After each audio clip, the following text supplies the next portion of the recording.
Alrighty. So The very bottom post is probably what you want to start at.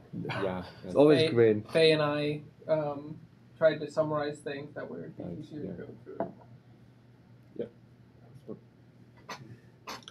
Yeah, today I think, just 3 topics we need to solve today.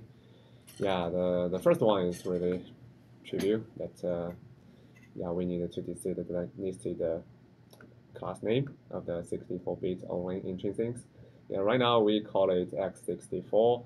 Yeah, and then you can see some intrinsic in a class named x86.sse2.x64. That means, okay, this intrinsic is only for 64-bit platforms. Mm-hmm. Yeah, and some concerns of this name is that this name may be confusing because we use x86 for all the platforms. Yeah, but x64 for the six. But sometimes we use x86 for 32 platforms only. Yeah, so maybe here somebody suggested maybe x64 only or 64-bit only, something maybe better or Yeah, basically there were some people that didn't like just x64. They said that it might be confusing, and the rest of the people said x64 is fine. Um, and so we need to decide whether what name we want. I think Carol suggested x86 64, 64-bit only, ARC 64-bit. There was a few that got passed around. x86 64 as the nested class name.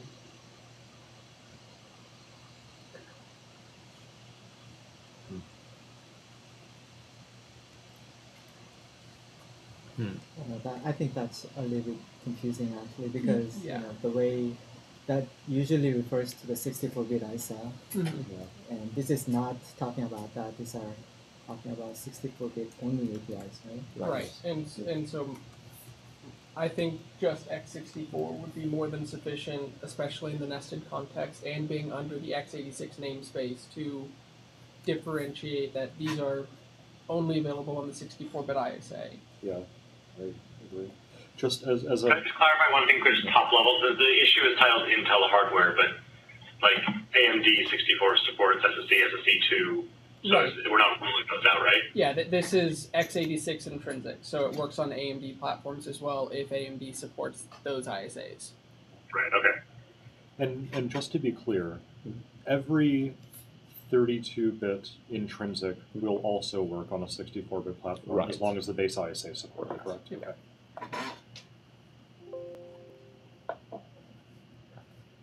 And then the secondary point for for this first point was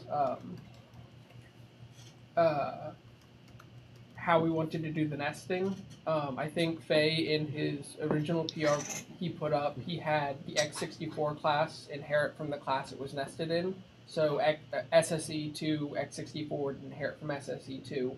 I suggested we change that such that the x64 ISA inherits from the x64 ISA in the next lowest base class. So if you scroll up a little bit, the post just above it, I give an example of how this would look in the hierarchy. Yeah, right there. just here. So BMI1 x64 would just inherit from nothing object, rather than inheriting from BMI1. And then for the long chain, you have pop count x64 inherits from SSE2 x64. And then for the 4.1 to 2, you've got a gap because there are no 64-bit specific SSE3 instructions. I agree with this. Yeah, and then Faye did change it to this, but we wanted to confirm that this was the desired shape of the API. Would you also use, would you also expose like an is supported Boolean property on these and use method hiding just like you do on the outer class? Yes. Okay. Yeah.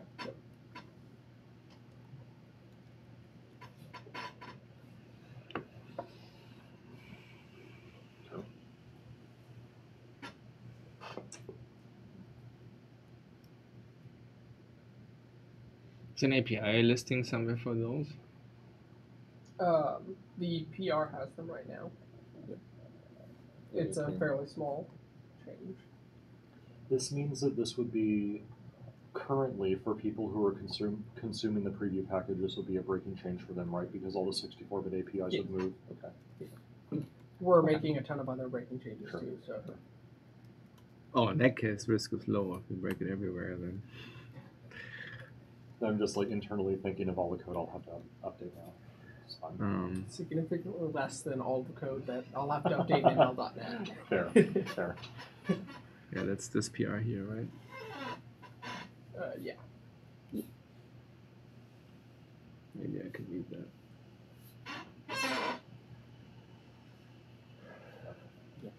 This is a BMI1 class, and we now have a new listed class to contain all the 64-bit array intrinsics. Yep. What is this thing on? It's on. Yeah, it's nested under BMI1, which exists in the system Intrinsics x86 namespace. So my only question is, if we go down that path, what happens for specifications where we want to establish inheritance later on? Like, what happens for BMI2? If I say BMI2.x64, that means I can no longer see everything that was in BMI1.x64. I guess we could inherit. BMI1 and 2 don't inherit from each other because there's no codependency at the CPU level. Sure, but let's say, I mean, what I'm concerned about is like these kind of established patterns here, right? So like, I think even if this particular aspect doesn't inherit, like eventually we may find that we want to be able to do that, right? And so if we have a pattern where we say x64 specialized instructions are a nested type, then we want to probably do it in other places as well if we have similar issues, right? And then the question becomes, well, what happens if you do want to have a BMI2? I guess you can just make the BMI2.x64 inherit from BMI1.x64, right? Then you have the same experience. Right, and that's also why this is abstract, because that way you can have the inheritance model. Yeah, I guess that works for that as well. Yeah. But it is a single inheritance model, though. Yeah, yeah. And they're all static methods, non-virtual, so we can add we can add inheritance without it being a breaking change. Right. That certainly makes sense.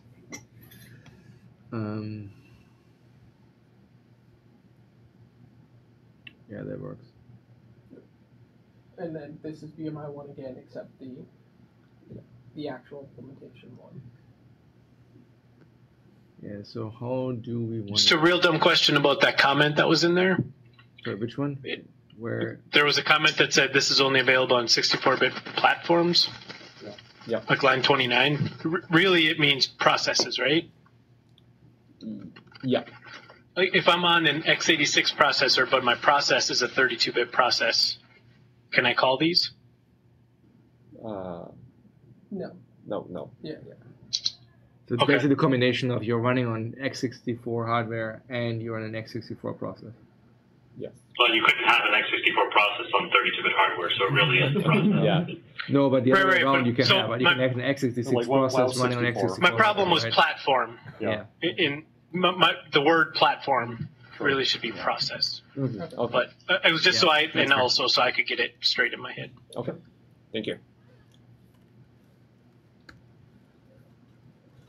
Yeah, so given I don't have an issue for that, let's just move on and say this one is approved. So this is the first item in your list, and then And then I think that the third bullet point is probably easier to do than the second one. The third one is mostly just approving API shape again, whereas the second one is designing x64 too. Sorry, for this API shape, we've already gone through previous intrinsics along these lines, and we developed a pattern for them, and I'm assuming these all follow essentially the same pattern, or are there new things here that would sort of need to be reviewed categorically? No, for these ones, these are things that we reviewed and approved changes on in the last meeting, but that we didn't actually sit down and say, this name was okay, and when we went to do the PR, there were people that were like, what about this name, what about this name?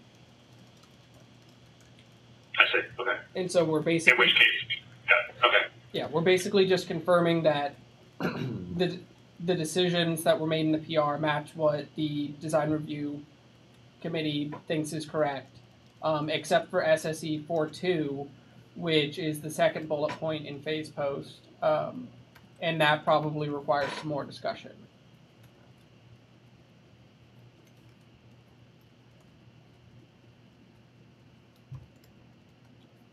So which part requires more discussion? So on phase post, he's got bullet point 1, 2, and 3. We just did 1. 2 requires more in-depth discussion, and 3 is mostly the same as what we did in 1.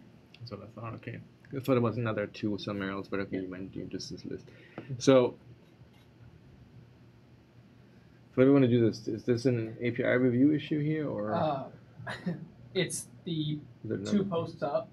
Oh, for 2? Yeah, there's an API design issue for it. But that's also just a PR, right? So yeah, last time we already stated the flags of the Tanner, were you thinking let's skip this one for now, go to 3 because it's simpler, and we'll come back to this one? I was thinking do 3 first because yeah. it's probably simpler. Yeah, that's good. And so for this one, instead of going to the PR, just scroll up 2 posts, and I've got it listed out in the friendly API view. Oh, that's nice. Okay. Yeah. So here we go. So for this one, we basically decided move all the helper methods out of the ISA specific classes and just move them onto the vector types themselves. Right.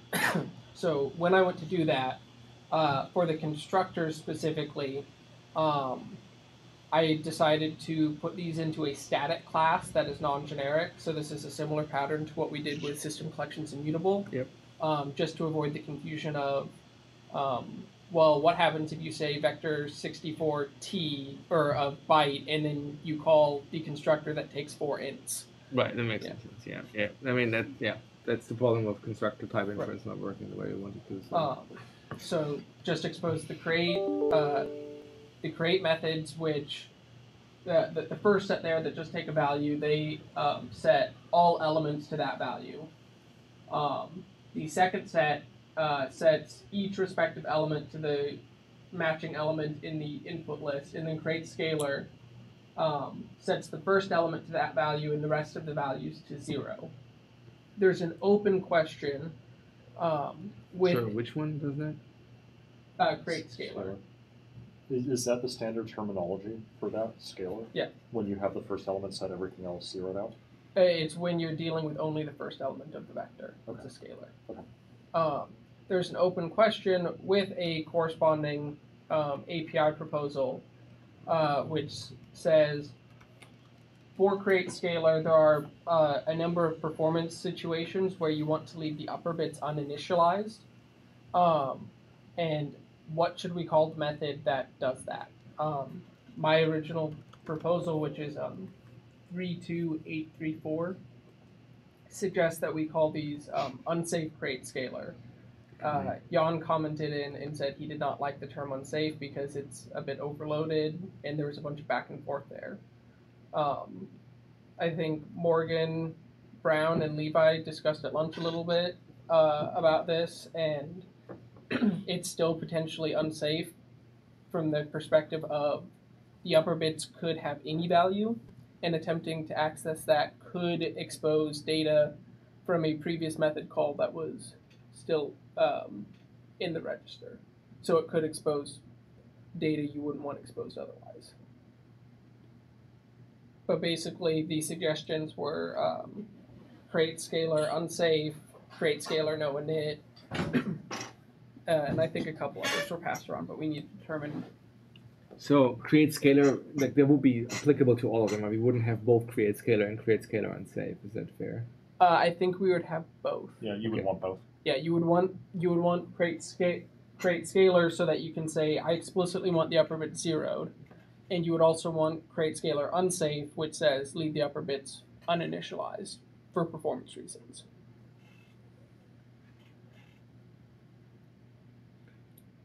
My preference would be unsafe, honestly, because I mean, I get where we're going with the uninitialized, but like I don't think that's the technology we want, because then we have two conflicting terminologies, and I think I like unsafe because it basically means read the docs, right? And so you can make whatever caveat you want to express, you just the caveat is actually in the docs. It's just that this is APIs, only people that really know what they're doing. Yeah, I do understand the concern about the term being overloaded though, because normally the term deals with stuff like CAS and flow and identity and thread context and stuff like that. But yeah, Well, you're right. It comes down to read the docs. I mean, I would say they all come down to the same thing, which is you may experience absolutely unintended behavior. Like, I mean, like if you don't flow execution context on core, that's not unsafe, right? Like, because there's no CAS on core. It's just well, bad things might happen and you may not want that, right? Or yeah, you can cast random memory and you may AV, right? I mean, they're all. I mean, this one I would say is honestly actually in the unsafe territory in the traditional sense. Right? It's like you have uninitialized values on the stack. Like, I mean, absolutely bad things can happen when you do that, right? I mean, you could argue that you never corrupt the state, but I mean, it depends on what you use the byte for, right? If that's the size of an array, then maybe bad things will happen, right? These APIs would actually also be a good candidate for some theoretical, like, unsafe attribute that we keep talking about and never doing, where the code can only be called within an unsafe block. We talked about this with the C# team, and like they don't seem to be very eager to do that. I think they have some concerns around like what does unsafe mean for the language and whether that makes sense or not. Yeah. I mean, quite frankly, it doesn't have to be this way, right? We could also have just an analyzer. Yeah, that will flag those, and then maybe you suppress them with being in an unsafe context. But then you have to fight probably the compiler warning that says you're saying you're unsafe, but you're not actually using any pointers. So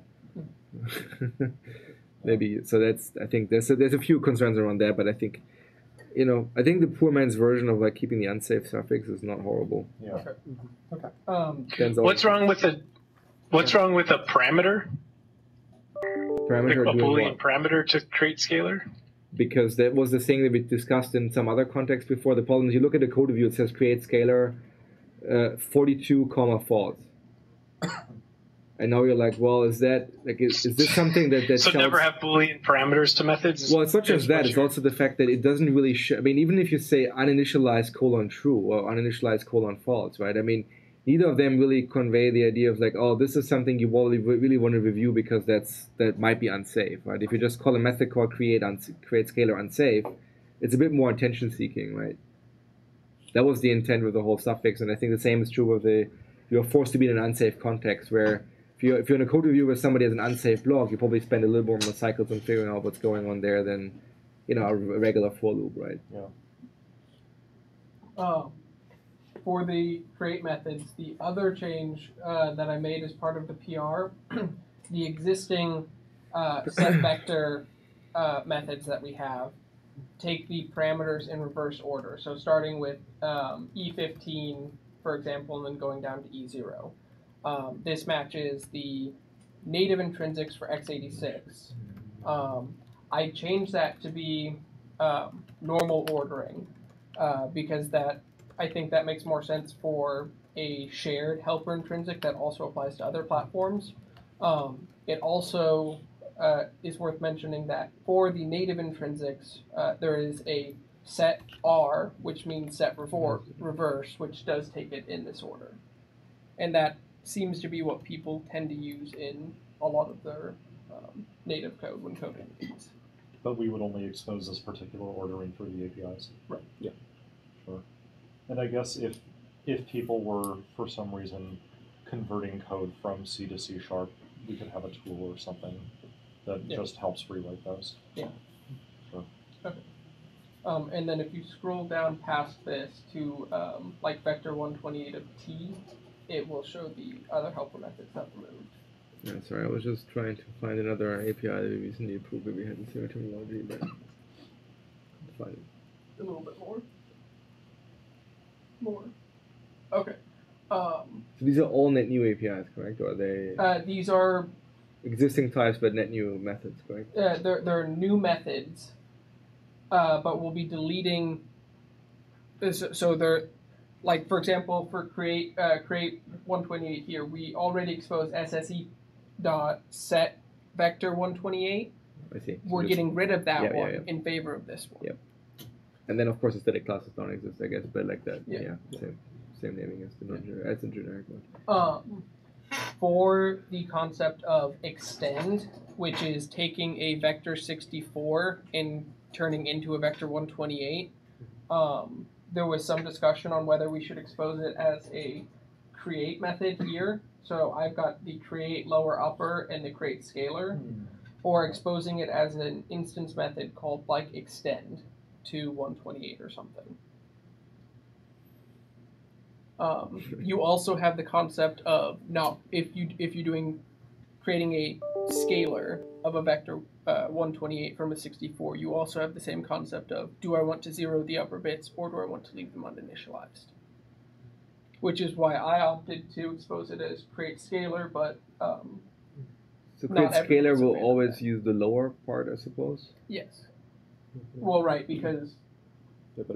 Yeah, but I prefer to another name like extend to, because scalar sometimes means just the first value of the vector is available, but here for extend actually the first half of the vector is available, and the upper half is 0 or non-deterministic. Yeah.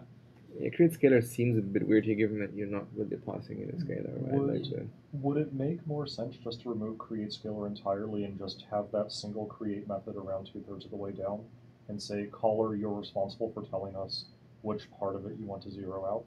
That might make the call site a bit cumbersome. Well, so that doesn't cover the case of you want to set the lower bits. So like for x86 code, you don't have vector 64. You really only deal with 128 and 256. Right. You have a 128 and you want to turn it into a 256, but you want to leave the upper bits uninitialized. Uninitialized, okay. Can you also use the unsafe here, like create unsafe, and then pass in the lower 128 bits for 256 bit vector? Right. So if we did something like an instance method extend to vector 128, like we had vector 64.extend to 128. Sure. We would also need an extend to 128 unsafe. Sure. So. And that would be an instance method rather than a static method. Yes. Is your proposal? Yes. So I don't see a reinterpret cast method in here. Is that an instance method as well? Yeah, those are instance methods okay, as well. Sure. Okay, that one seems reasonable. I mean, none of them are intrinsics, correct? They're all just... Yeah, these are all helpers implemented in terms of other intrinsics.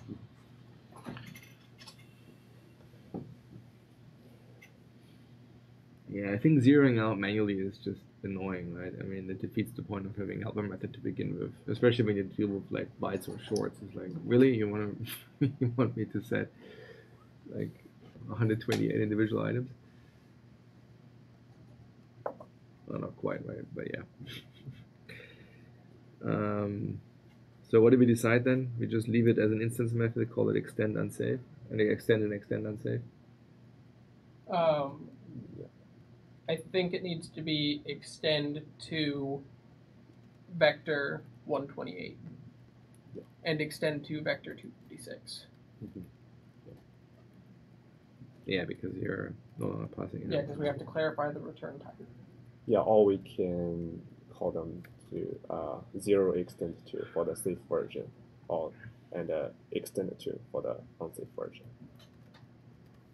You need 3, right? There's 3 methods here. One is extending it where they're both from 64 to 128, extend so they're both upper and lower, right? One where upper gets zeroed and the lower is set to the 64-bit one. And then one where upper is left uninitialized and the lowers. I guess that leaves the question of, do we want to for the create vector 128 from 2 vector 64s, do we want to have that as a create method or as an extend method that explicitly takes upper?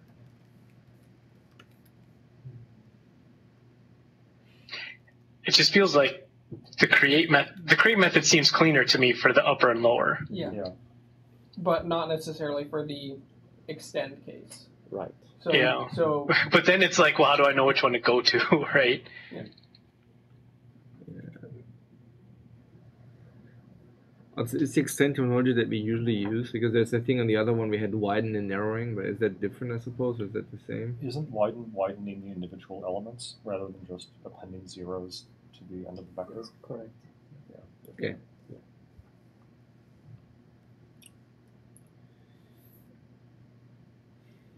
So we can either say go figure out the design on this one, like go one way or the other, but or we can make a call here. Like, do we feel like we can make a call here? Or do you want to go back to the drawing board and think about this a bit more? I think what probably makes the most sense is to have the explicit lower and upper as a create method, and then have the a Sorry, for all of them, or for just for vector 64 to vector 128? For each of them. yeah. So for creating a vector 128 from two 64-bit vectors, or for creating a vector 256 from two vector 128s, we should have a create that takes lower and upper, and then for the case where we're zero extending, we should have a two or a either an extend to or a two vector 128 method on vector 64.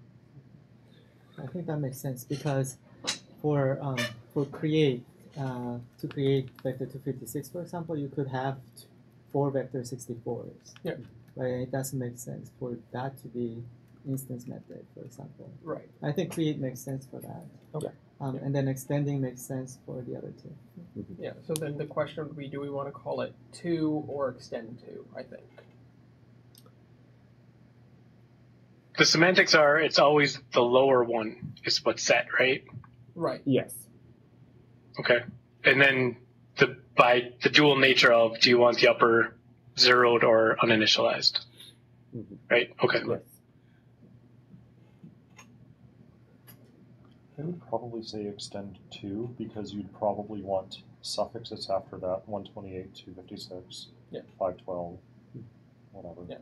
Agreed. So extend to vector 128 and extend to vector 128 unsafe. Yeah. And then extend to vector 256 and extend to vector 256 unsafe. Okay.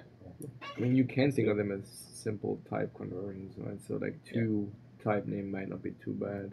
Yeah.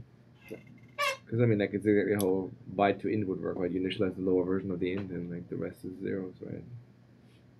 And if for whatever reason it ends up just being too many characters, we can also remove vector. Just say like extend to 128, extend to 256. If it ends up being unwieldy. Yeah, I can go either way with just two or. Okay. Yeah, that would work too. What would we say? The XXX would be the size, right? Yeah. I think vector doesn't add much, right? Yeah, well, so I guess. Would you convert to anything but a vector ever? Like, would you ever convert to an actual literal, an actual scalar? Probably not. So we have a as scalar method on the. If you scroll down to the actual generic type, it's an instance method as scalar. But that's different because it's not a conversion. It's just pulling the bottom element out. Actually, that's a good point. We should probably not call it to them. We should probably call it as, because to is always this expensive operation kind of thing, and as is always this interpret the already existing bits you would expect those to be cheap operation. You don't expect this to be super expensive, right? Yeah, that makes sense. Okay. Yeah. Would we ever need a like I get vector 128.0? Would we ever need like dot where every bit is set for whatever reason? Dot one. Yeah. Or I guess not one. True. I think it falls into the realm of yes, it would be theoretically nice if we had it, but I'm not sure if it's worth exposing as part of the public API unless we get feedback requesting it. Good enough.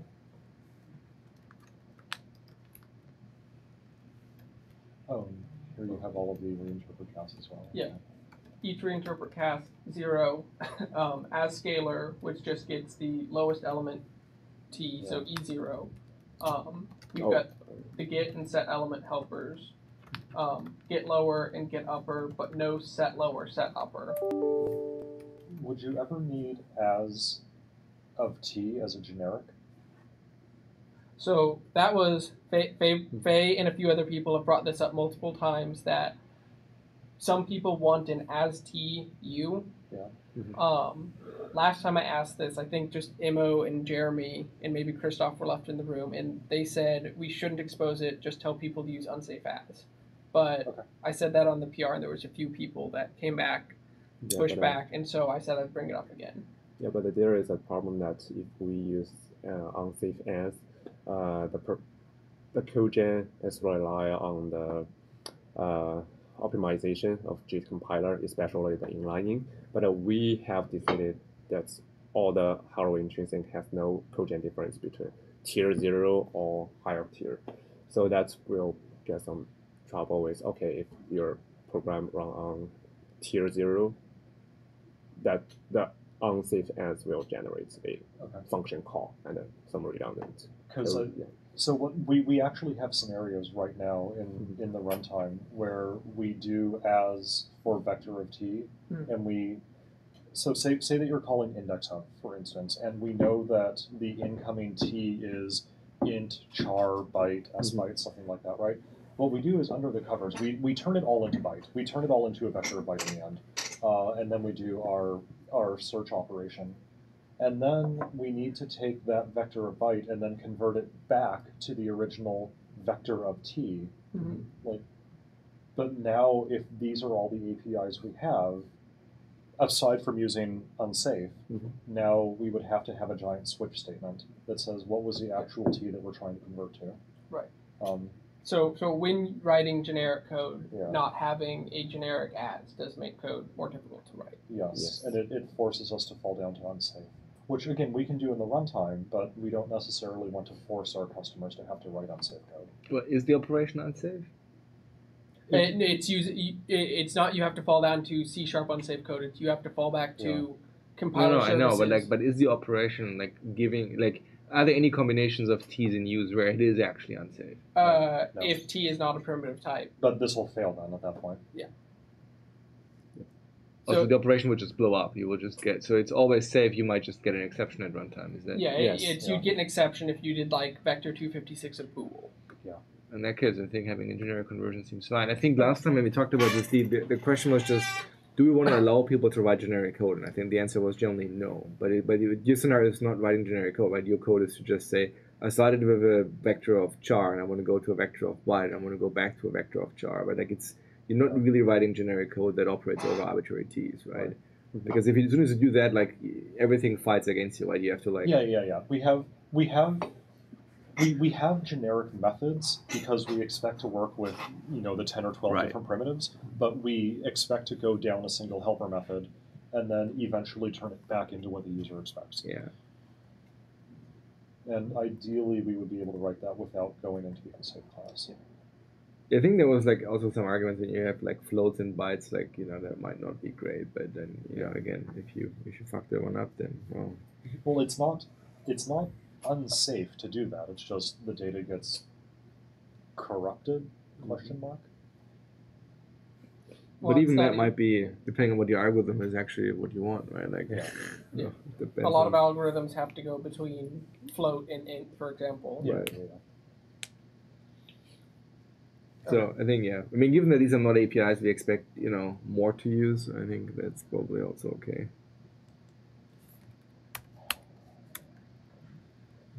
All right, so then we covered that part.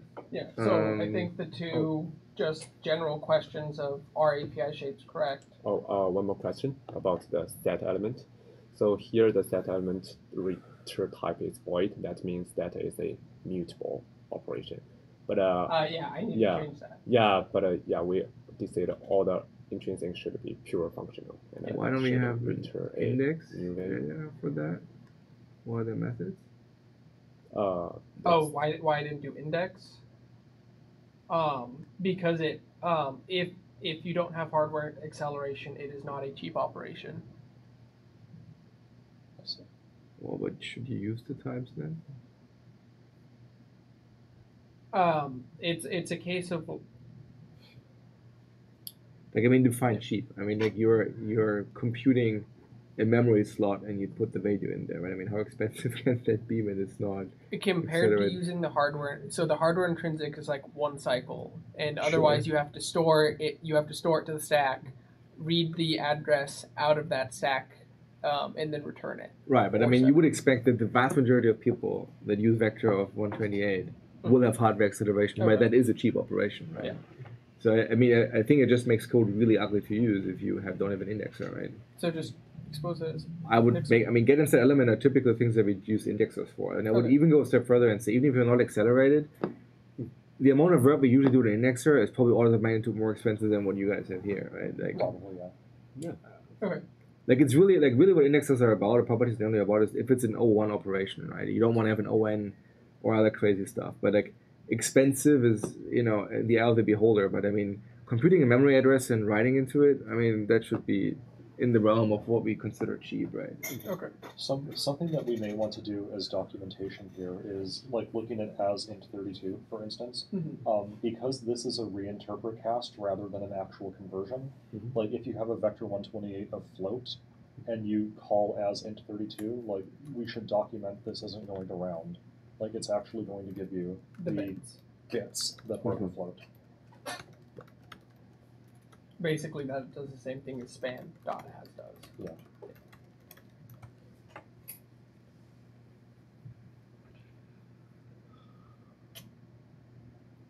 Yeah, I think the API is okay there. It's just a doc issue. Yeah. So you guys don't want some other APIs for static methods like one or something? I think we had them on the other ones. So Levi just asked that a minute ago. Yeah, Okay. Do you actually need it though? I have no idea. I'm just asking because I think we had them in the other type, and I remember somebody was vehemently fighting for adding it or something. Yeah, I think having once we add the JIT support for optimizing constructors that take all constant values, Right. then having a public static read-only vector, 256 true equals static cast from, create uint 128 or whatever is going to be super cheap. The JIT will optimize it all, and it won't be a concern. I don't think we should be exposing values we think might be common other than 0 unless people explicitly ask for it. Sure. That's fine.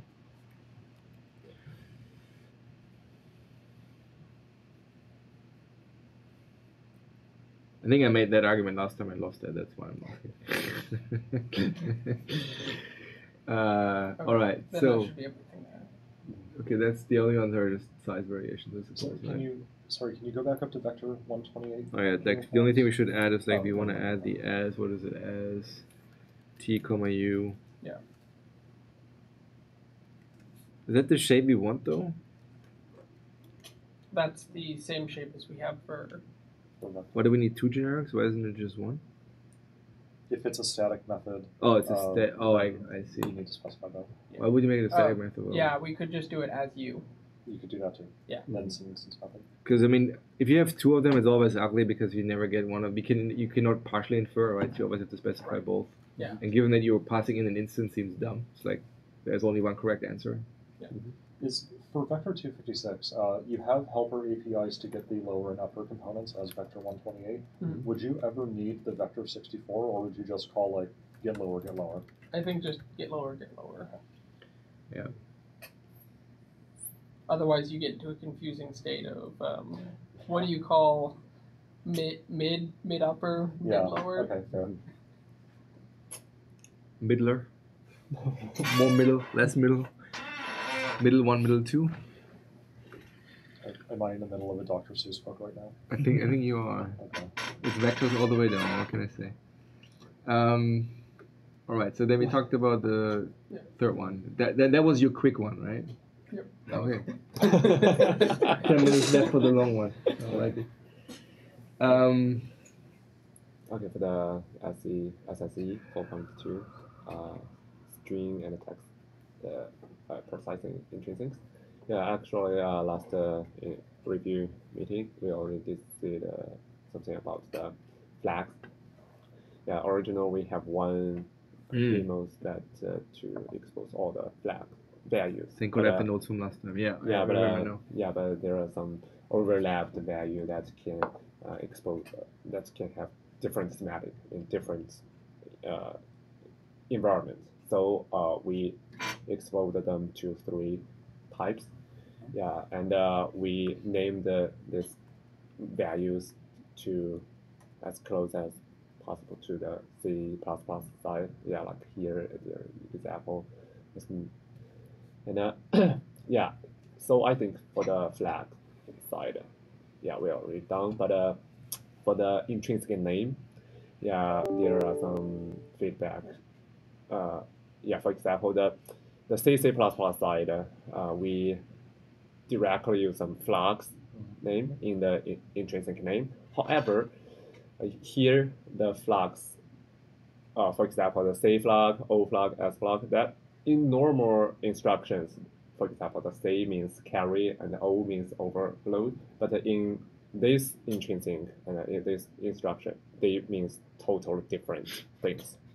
So we decided to include the semantic directly into the function name. For example, here we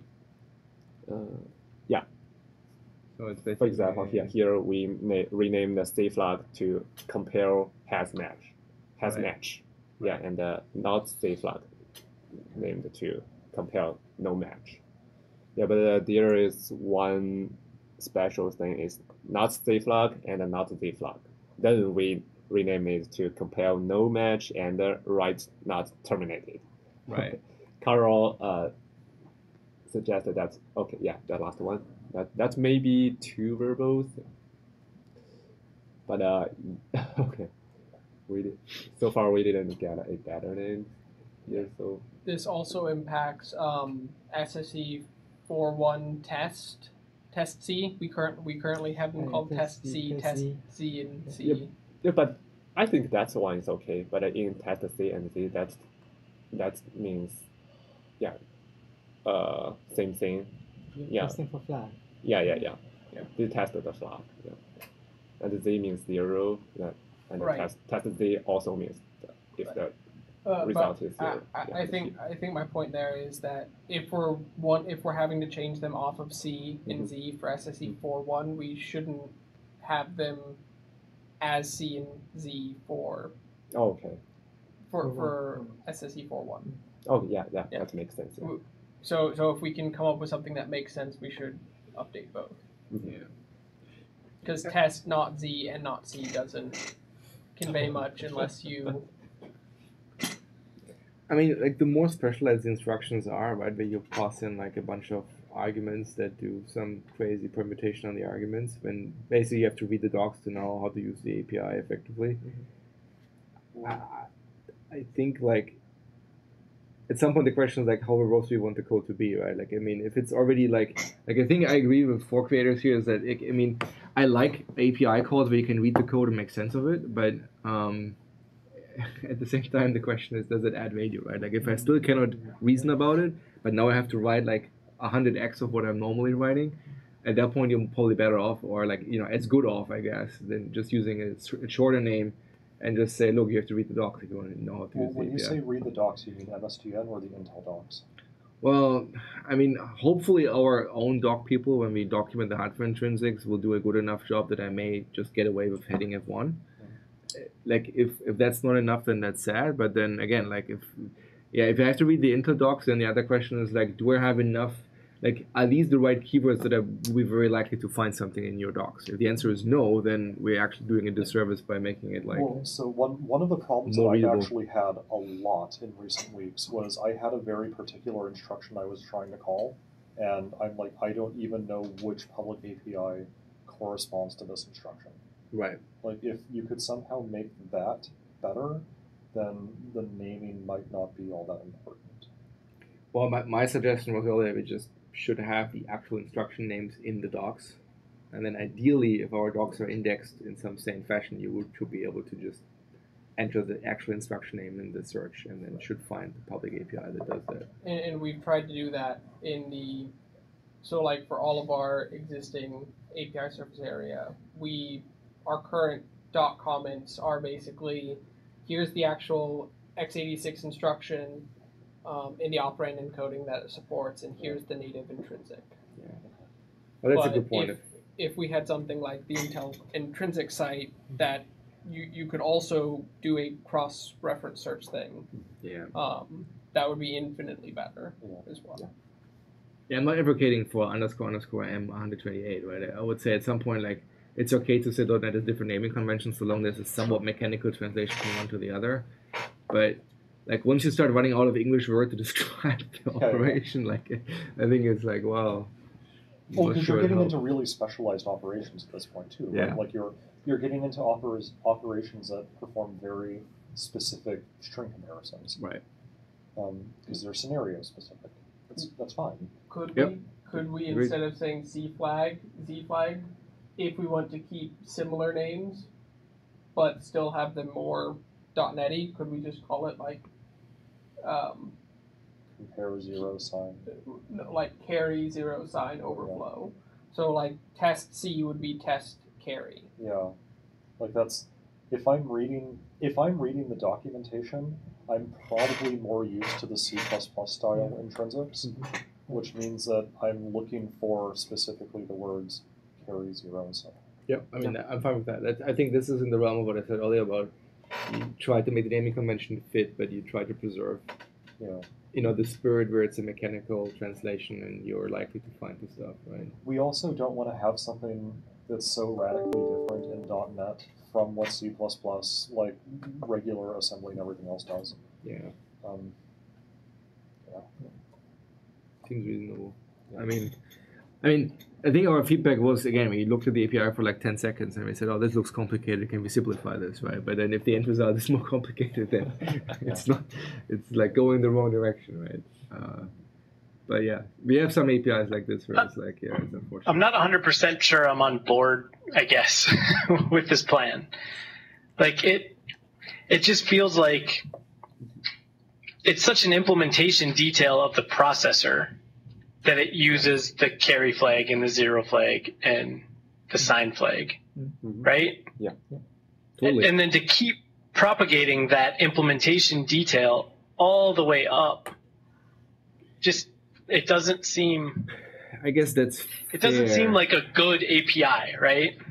I would say I'm not sure I'm 100% disagreeing with you. At the same time, though, I'm also not sure I agree 100% because if you think of hardware intrinsics, they're not an abstraction over the processor, right? They are literally giving you the instruction, like access to the instructions, but still preserving the fact that you pass values so you don't have to write the register allocator in your head, right? So that's fundamentally what these APIs are doing, right?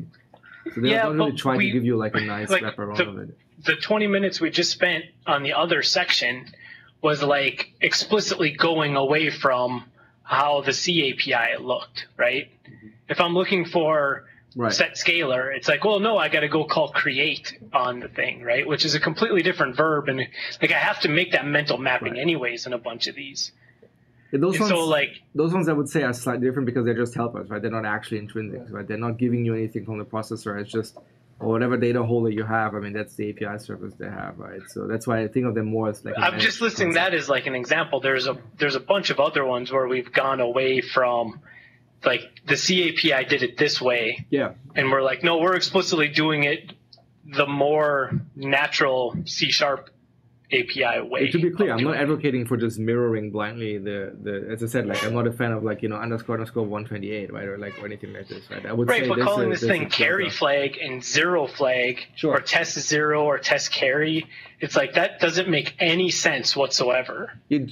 From an API perspective. Well, I think it would depend on the API. So maybe for SSE4.1 test, it does make sense because it's actually testing for carry and stuff. But for this one where carry doesn't actually mean carry, it means something. String stuff, yeah.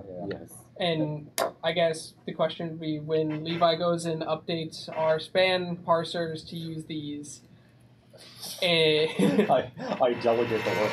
How big of a headache is he going to get from writing this code and trying to figure out what means what? Yeah, to be clear, like I'm not. Well, and then another person coming in and trying to read it, also, right? the next person who wants to come in and read it and figure out what does carry flag mean. So maybe I missed the part about the 4.2 or the 4.1 test stuff. Like if that's really what it's doing, then calling it the carry flag or the C flag or whatever totally makes sense. Right. But in this case with the strings, it's like we are using this flag to mean this completely other thing. Yeah, Right. yeah, and that's fair. So for strings, yeah, the naming is bad. Yeah, maybe we can just Okay. simplify the names a bit better. Like if you have suggestions for how to rename them, because I think the bigger problem here is not so much the naming themselves, it's just the fact that it's very verbose and it does not make them easier to understand. Maybe it's just a function of like getting better names here. Well, most of the names are also pretty short. It's just the not C and not Z flag one. We're being kicked out. That's the hardest one for sure. I mean, on the original PR, we had suggested, I think, at least 3 or 4 different ones. All right.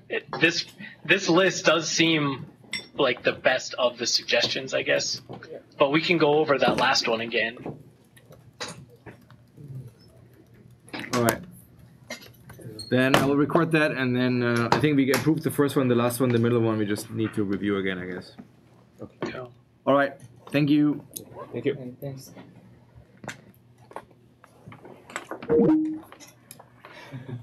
It's tricky.